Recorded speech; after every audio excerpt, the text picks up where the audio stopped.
Hey everybody, JR Fisher here. I am back. I'm back in town.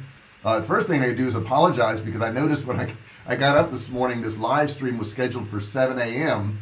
And the reason it was scheduled for 7 versus 9 is that because I scheduled it on an airplane while it was flying and it picked up the time of the airplane, I guess whatever time zone I was in. So I apologize for that if there was any confusion. I'm really glad to be back. Glad to be with you guys. Miss talking to you.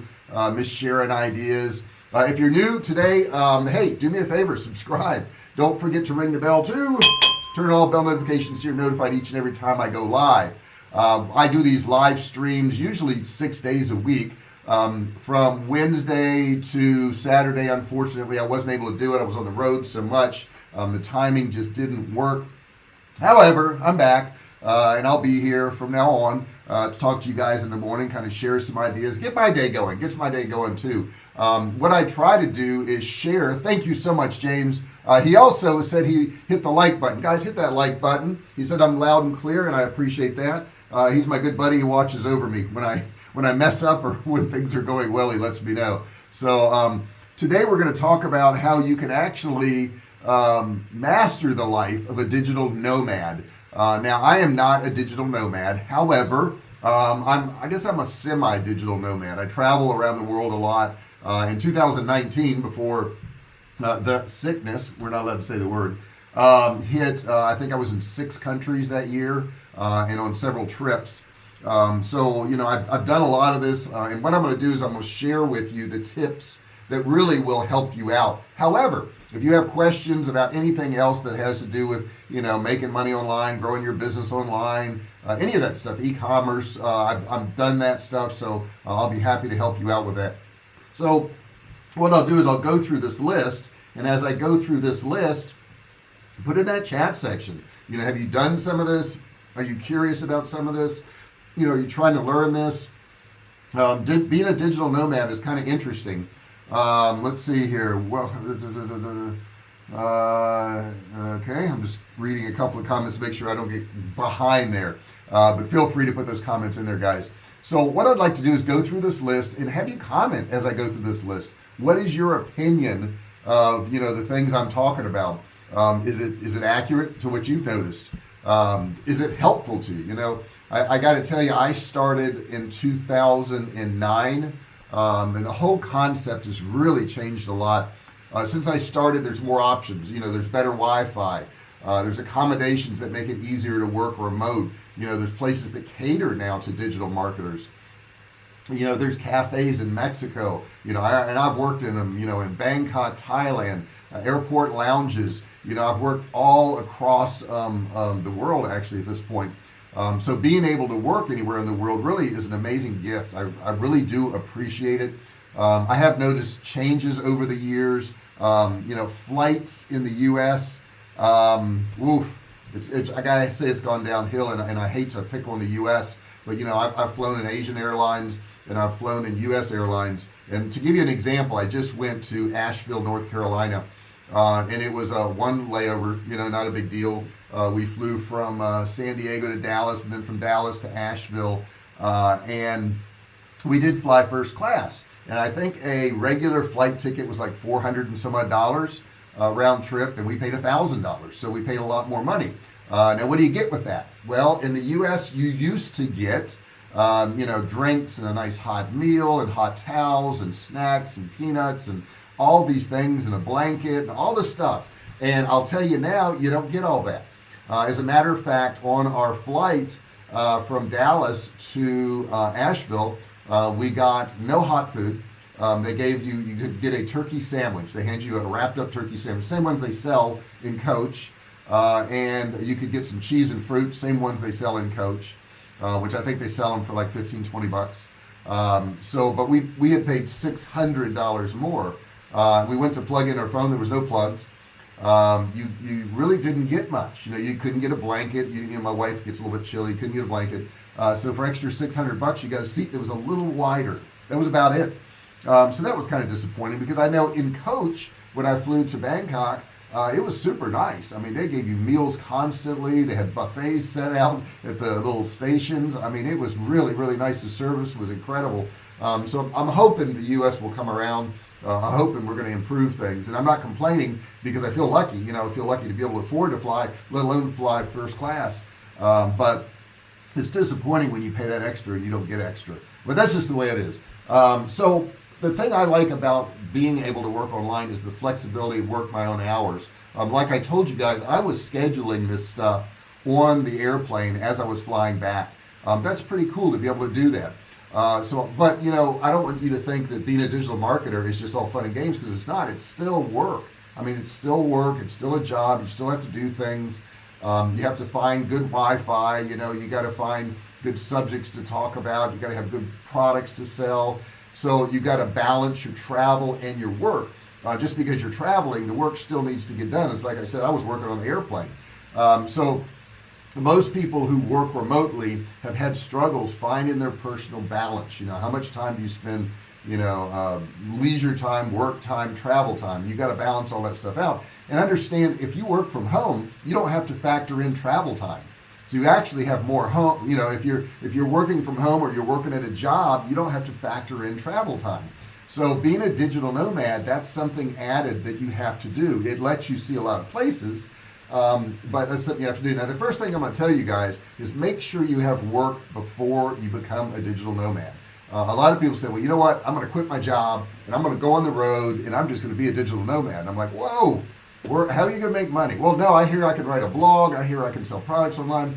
Here's what I would suggest. Do it first. Learn how to do these things first. Don't just quit your job and dive into being a digital nomad. Now, it's going to be tempting to just throw caution to the wind and say, hey, it's an exciting new experience. I just want to do it. It's a much better plan to have everything set up before you go anywhere. It really is. Matter of fact, you should start making money first. Blogs, if you write a blog, it can literally take years before you can monetize it. Now, e-commerce, yeah, you could make money in the first few weeks if you know what you're doing.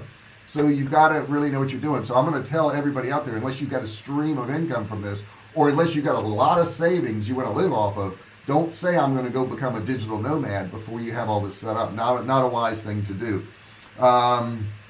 Let's see. James says, you have recently read Andrew Henderson's Nomad Capitalist. Go where they treat you best. I have not read it. I have got a stack of books, James, that's so tall to read, and I want to read them all. It's just a matter of time. And it's like when I get on the plane, when I could read, I'm ended up doing some work or something. But no, I have not. I will put that on my list, though. Nomad Capitalist. I definitely will put that on my list. Thank you so much for that. Number two thing I would tell you, because I think I got 9 things in this. Set a clear divide between work and travel. Okay, balance is one of the hardest things about working remotely abroad. Okay, in a new country, it's easy to spend too much time traveling and having fun and not enough time working. Okay, new foods, new attractions, new people, all that can tempt you into spending a bit too much time off the clock. Okay, and you still got to work, guys. You still got to do it.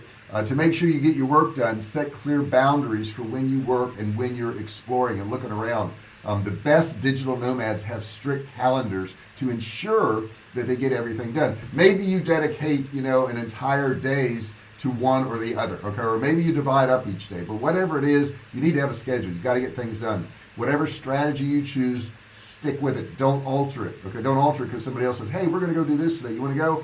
If you've got work scheduled, do your work. I mean, you really have to. This will ensure that you get your work done and also ensure that you have the experiences you want. I mean, because that's the whole idea of being a digital nomad and traveling around. And like I say, I'm a semi-digital nomad. I do a lot of trips, but I live at home for the most part. Okay, next thing, number 3. This is kind of a weird one, but slow down your travel. Slow down your travel.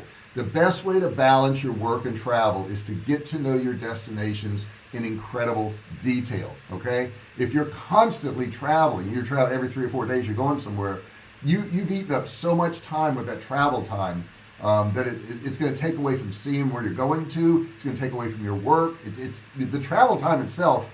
You don't get much out of that. You're sitting on an airplane. Okay. So don't head to a new city every other day. Don't move to cities every other week. Don't do it. Consider spending weeks, if not months, in one place.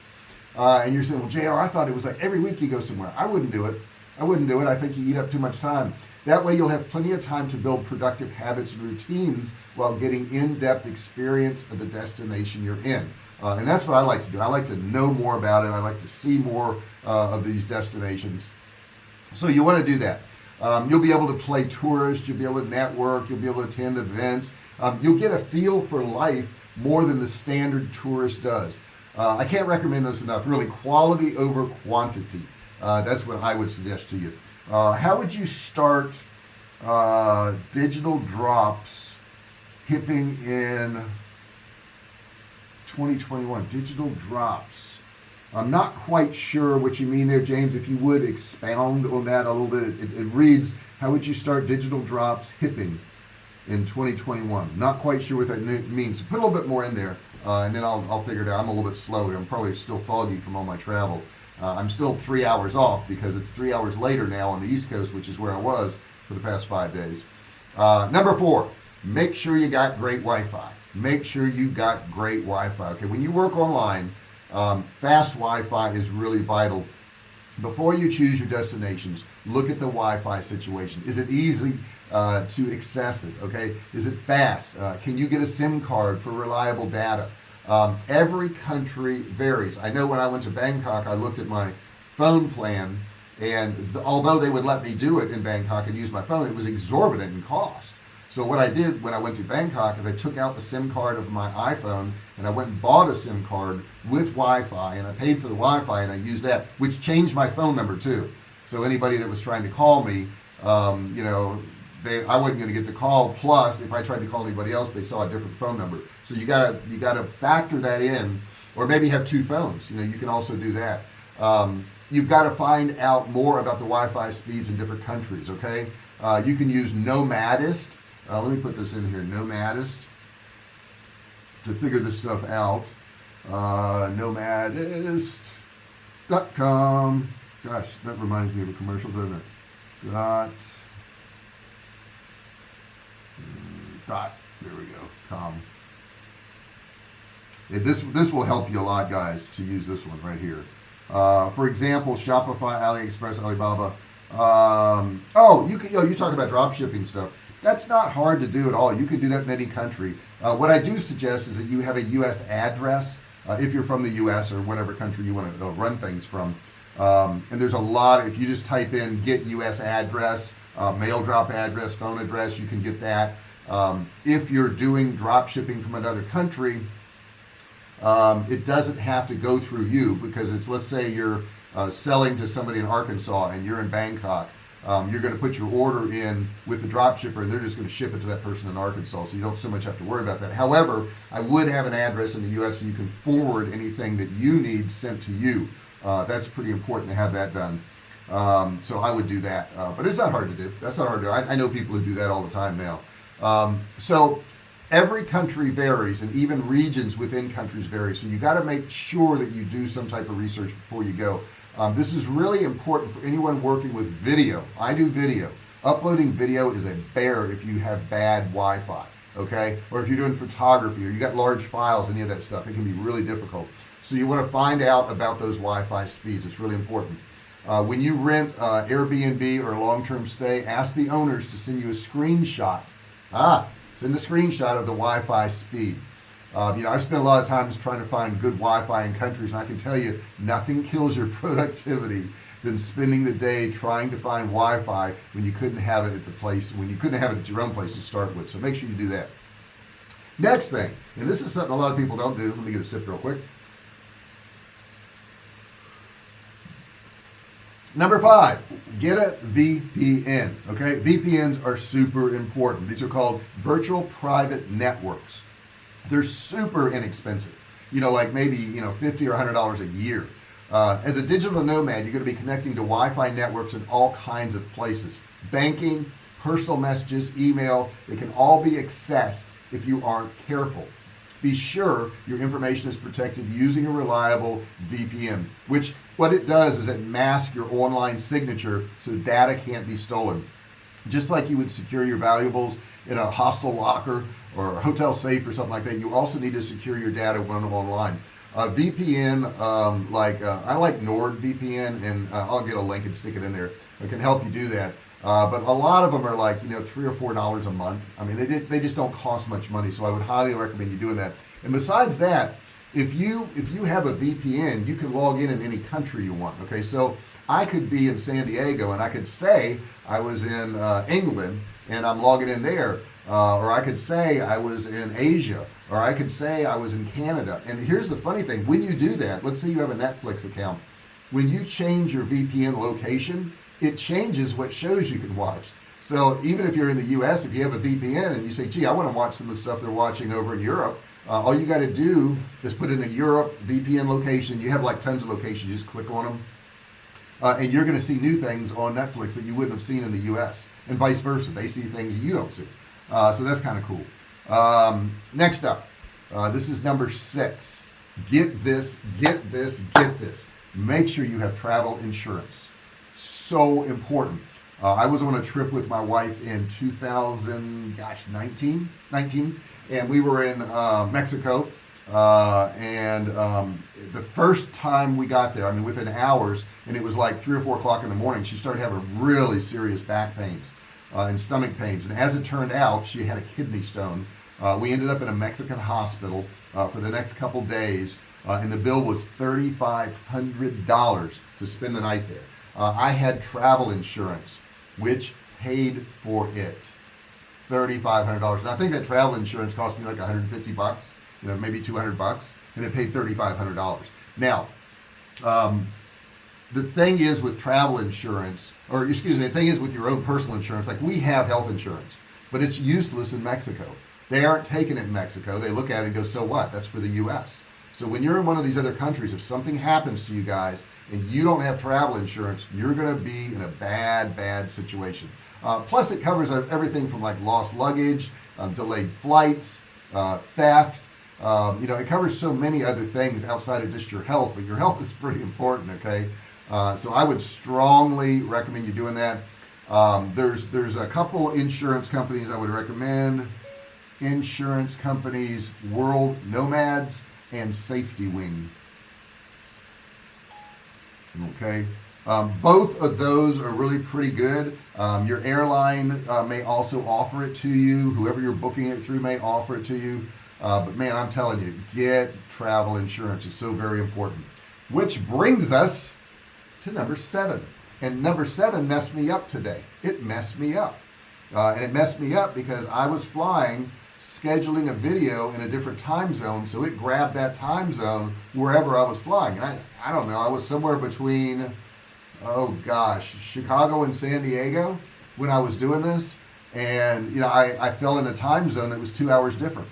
Okay, which probably was, what would that be? Would that be Mountain Time Zone? No, that would be Central Time Zone, I think is what that is. Anyhow, it was 2 hours different. So when I scheduled my videos at 9 a.m. the way I normally do, it switched it to 7 a.m. Okay, so you want to do that. If you have a job that requires meetings with other people, also make sure you keep the time distances in mind. You don't want to be waking up at 4 a.m. for a conference call when you didn't have to wake up till 9 a.m. Okay, or you don't want to have emails flooding right in when you're getting ready to log off at the end of the day. You got to think about the people you're working with and what's going on. That's not to say you can't travel to all these different weird locations with different time zones, but you'll need to communicate the time difference to your team or your clients. Okay, let them know where you are and when they can expect a reply. That way you won't feel pressured to wake up at random hours for emails or calls, unless you want to do that, and some people do that. There's a site you can use called Time Zone Converter. You can use for that, so just type in time. I'll put this in here. Use Time Zone Converter to calculate your time. All right, let's see here. Siram, what's going on? Good to see you here. James Breen, a friend visiting from England had a stroke and now owes St. Joseph Hospital, Savannah, over $168,000. Yes, this can happen. Now, some of them are capped, so you do want to be careful. They only pay up to a certain amount. I think ours only paid up to 10 grand. And because I bought it through the airline. If you go to a couple of these sites I showed you, you can get a whole lot higher coverage. Siram says, Hi, sir. Hello. Tell me where you're from. It's interesting to see where people are from. Tell me where you're from, what time it is, what the weather's like there. Share some of that information if you don't mind. All right, we're up to number 8. Number 8 is huge. Huge. Bring a water bottle. Tap water in most of the world isn't safe to drink. And I got to tell you, in San Diego, you can't drink the water. The water's one of the worst waters in the country. And we buy it from another state and it's shipped in here. And our water bills, I mean, $400 or $500 a month for an average water bill at a house here, it's common. So you want to bring bottled water if you can. Now, when you're going through TSA checkpoints, you can't bring a bottle of water. However, you could buy it on the other side, and you need to hydrate. You really do. Bottled water is really an affordable alternative. It's incredibly wasteful, and I know that. But destinations around the world are struggling with populations and single-use plastic, which much of the world ends up in the ocean. So if you can get a reusable bottle, like I have like this like steel one, reusable bottle, and fill it up with good water somewhere, you can do that. You can also be a responsible traveler and get yourself a bottle with a built-in filter. Life Straw makes one that removes 99.9% of the bacteria and parasites. So you may want to check that out. That's Life Straw. Let me put that in here. LIFESTRAW. So you may want to try that one. There's another one called Steri Pen, which uses UV light to get the same result. And let me put this in here. Steri Pen. And that will there we go. That will purify your water for you, so you can use that. That's important. Either way, bring a reusable bottle if you can, so you can safely drink water and avoid single plastic. Okay, if you can get by with not using single plastic, please do it. If you have to, of course you have to, and I get that. Let me get another sip before we get to number 9. Can you believe we're at number 9? Am I going too fast? Tell me if I'm going too fast. I am from India. Oh man, good to see you. From India. Hi, you are really brilliant, sir. I'm not brilliant, believe me. You haven't listened long enough. I mess up all the time. But I know I have a huge audience in India. That is actually my second country. It's the US and then India. And then I think Canada falls below that. But my brother's in India. I'm telling you, I love you guys. I have worked and I've had the pleasure to work with a lot of people in India. You guys are amazing. I really do appreciate, gosh, your intelligence, your work ethic. Half of the stuff I get done technology wise is actually done in India. You guys are amazing. Let me get another sip. Now here's a crucial one. Here's a real crucial one. This is number 9. Okay, we're nearing the end today. Getting up 9:22. We're getting close to the end. When I first started, I didn't know about this. I had problems with this. But number 9 is don't forget to log off. Don't forget to log off. When you're your own boss, it's really easy to constantly be working, checking your email here and there, planning projects, working from your bed, and when you should be sleeping or out sightseeing. You got to enjoy it. I mean, the whole idea of being a digital nomad or being able to travel some, like what I do, is that you get to see different places. You are going to be the same person you are today, but for the books you read, the people you meet, and the places you go. Those 3 things. The books you read, the people you meet, and the places you go. Those things change you as a person. They really do. And I think they change you for the better. They give you a better understanding of the world. They help you compare things. I mean, I can compare a first class ticket in the US on an airplane to a coach ticket on ANA, which is the Asian airline, and I'd take ANA every day for a coach ticket as opposed to a first class ticket in the US. And it's, that opens my eyes to stuff. Okay, you think wherever you are is the best, or maybe you think another place is great. Some of you may not have been to Hollywood. You think Hollywood, California, oh my gosh, glitz and glamour. It's not. It's terrible. It's homeless. It's dirty. It's crime ridden. It's not what you think it is. A lot of times what's depicted on TV and in the movies is not what's real. So while starting a new business entails a lot of work, always make sure you set boundaries. You can't work 24 hours a day or you're not going to enjoy it. Emails can wait. Emails are not something that you are even required to reply to. Because somebody emails you, you're not required to respond to them. Okay, they don't own your time. Okay, now you can choose if you want. Like my business, obviously, if it's about a food product, I'm going to respond. but I get a lot of people who email me and say, hey, you need to be my mentor, or hey, can you take a look at my website, or hey, would you watch my videos on my channel, or hey, would you subscribe to this? And I don't because I can't do that. I mean, I get like thousands of those, and if I were to do that all the time, I'd never get my own work done. So I just don't respond to them. I can't do it. So don't fall in the trap of overworking, okay? The internet never stops. You're never going to outwork the internet. It's not going to happen. Don't let it control you, okay? It's a tool, and you use it as such. It's just a tool. It's very, very easy for those few hours of work to turn into an entire day in a cafe. And I've done it myself to where, I said, well, I'm going to work on this project for a few minutes here. I'm just going to stop and do this. And then all of a sudden, 4 or 5 hours have passed, 6 hours have passed, 7 hours have passed. So I do like to say, hey, I'm going to work here till 3 o'clock and then I'm going to go to the gym. I'm going to work here till 1 o'clock and then I'm going to go to lunch. And just set those boundaries and try to get as much as you can done during that period of time. But don't worry about it if you don't. Not a big deal. You don't have to worry about it. So that's what I got for you today. That's where we're starting out. Since I did travel, I thought I would do something about traveling for you guys. And something else I did, which I didn't mention, is on this trip, I filmed it, and I actually did a review of this hotel I stayed at. The town I was in, and James, you may know it because, well, you're in South Carolina though, so you may, no, you're in South Carolina, yeah, I think. I'm trying to remember. No, you're in Savannah, Georgia. What am I saying? Wherever you go, you got to bring yourself. If I ain't happy in Savannah, think I'll be happy, joyous, and free in Batumai. That's true, really. You make your own happiness wherever you are. It's not the place you're at. I mean, sure, there's beautiful places to visit, but the place I went to was Highlands, North Carolina. I've never seen a town like it before. It was very small. There, you got your one main street. I stayed at 200 Main. In Highlands, North Carolina, and you can look that up if you want. It's part of a group of hotels, and I'm doing a review of that hotel, and you can kind of see what the rooms look like, what the property looked like, what the town looked like. The week I was there, they had a car show day before yesterday. Really cool cars, and I'll show you a video of that, guys. There were Ferraris and Lamborghinis and all kinds of old cars. It was a Stanley Steamer car, actually a steam engine car was there. So I saw some really neat stuff that I think you would appreciate. So I filmed all that. I'm going to put all that together in, I guess, a review kind of video, a travel review video. I've never done one like that before, but I thought I would.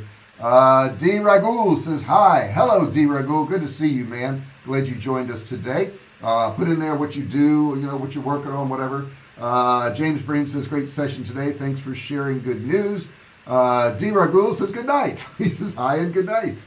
I don't know if you came in and come out real quick, but we're glad to have you here. We're glad to have anybody here that wants to listen and join our group. And James, I don't know what happened to Paul today. Did he fall off? We hope Paul didn't fall off. He's usually here, but he's not here today. I see. D. Ragul says it's night in India. Yes, it is. And you may have missed it, D. Ragul, but I have people I work with in India all the time. I mean, for years, like over 10 years. And I'm always hiring and, freelancing out jobs and stuff like that. So I have a lot of Indian people that work with me. Great people. Love them. They've done a lot for me. And I can't say enough for the food because I like food that has variety. And oh my God, you guys have the best variety of food in the world. I love Indian food. So anyhow, so that's what I got for you today, guys. I hope you enjoyed it. I hope you got something out of it. James says, peace and blessings always, everyone. See y'all tomorrow. And yes, he will. And guys, I want to thank you so much. Don't forget to subscribe. If you haven't hit that subscribe button there, it'll be red. You need to click it and turn it gray. You want to ring the bell. Turn on all bell notifications so you're notified each and every time I go live. I really appreciate you being here, guys. If you like this channel and you're getting good information, please share it with somebody else. If you're watching this and it's not live, you weren't able to get here live, I totally understand. Feel free to put your comments in the comment section. I do come back and answer those comments. So if you have any questions or anything you want to know, put that in the comment section there. Paul may have had more honeydews today. Well, I hope not. It's almost like she's the boss. How could that be? How could that be? Guys, I really appreciate everybody here.